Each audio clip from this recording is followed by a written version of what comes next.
Kalau kita membalas hinaan dengan hinaan, itu ternyata suatu kekalahan. Kalau kita membalas sakit hati dengan sakit hati, itu ternyata adalah kekalahan bagi seorang anak Tuhan.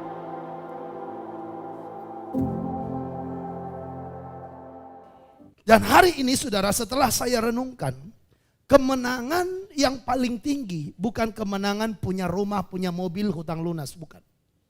Tapi ternyata kemenangan yang paling tinggi ialah, perhatikan saya, jikalau kita mengalahkan kejahatan dengan kebaikan. Untuk yang satu ini, tidak semua orang mungkin bisa melakukan. Hanya orang-orang pilihan saja. Kalau saudara sudah sanggup mengalahkan kejahatan dengan kebaikan, sesungguhnya engkaulah pemenang yang benar di dalam Tuhan. Ada orang, walaupun dia kaya raya, tapi tidak bisa mengampuni. Sesungguhnya dia sedang kalah. Kalah dengan apa? Tipu daya iblis. Ternyata untuk sanggup mengalahkan kejahatan dengan kebaikan, ada langkah tangga yang harus kita jalani. Janganlah kamu kalah terhadap kejahatan.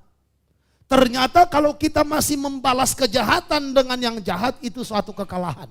Kalau kita membalas hinaan dengan hinaan, itu ternyata suatu kekalahan. Kalau kita membalas sakit hati dengan sakit hati, itu ternyata adalah kekalahan bagi seorang anak Tuhan. Kemenangan yang sejati bagi seorang anak Tuhan ialah kalahkanlah kejahatan dengan kebaikan. Saudara mau disebut seorang pemenang? Amin. Mau disebut anak Tuhan yang menang? Kalahkan kejahatan dengan kebaikan. Proses apa saja yang kita lewati supaya bisa sampai di level ini? Langkah apa saja yang harus kita biasakan dari sekarang sehingga kita punya hati yang tidak ingin lagi membalas kejahatan.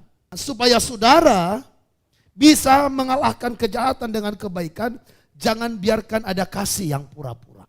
Kasih itu jangan pura-pura. Kita harus saling mengasihi. Belajar dulu mengasihi sesama. Jangankan dulu saudaraku untuk mengasihi orang yang menyakiti hati kita. Belajar dulu mengasihi sesama yang ada di sekeliling kita. Belajar dulu mengasihi keluarga kita. Belajar dulu mengasihi teman satu pelayanan kita. Belajar dulu mengasihi orang-orang yang dekat dengan hidup kita. Jadi kalau saudara mau belajar mengalahkan kejahatan, belajar dulu sabar kepada sesama. Kita tidak akan bisa mengalahkan kejahatan dengan kebaikan jikalau yang baik kepada sesama kita saja nggak bisa kita lakukan. Saudara tidak akan bisa menang mengalahkan kejahatan kalau kamu masih izinkan ada kesalahan orang lain yang disimpan di sini. Belajar melupakan kesalahan orang lain. Selagi saudara masih menyimpan dalam hati, Anda tidak akan bisa menang mengalahkan kejahatan. Petrus menyangkal 3 kali. Petrus justru dikatakan, Petrus, apakah engkau mengasihi aku? Petrus yang menyangkal masih diberi kesempatan jadi leader oleh Tuhan. Ini sebenarnya ada rahasia tersirat di baliknya, bahwa Tuhan tidak lagi mengungkit-ungkit kesalahan daripada Petrus.